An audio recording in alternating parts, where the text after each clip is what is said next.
Salam uşaqlar, mağazindən belə bir şey almışam. Baxın, portakaldır, amma içi şəffafdır. Bilmirəm, bu nə tər sudur. İndi açaq.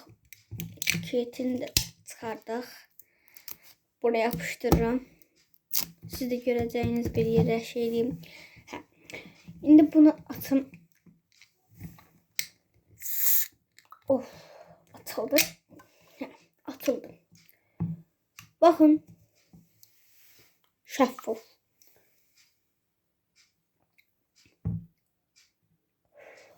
Uşaqlar. Sprite'dadır. Mən elə bildim portakaldadır.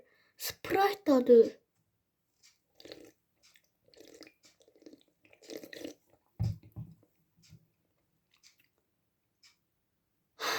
Çok qəşəngdir, Allah haqqı, çox qəşəngdir.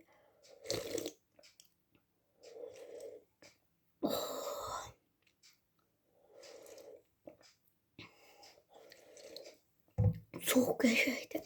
Alın deneyin. Ben bunu yani her gün alıp içə bilərəm. Sağ olun.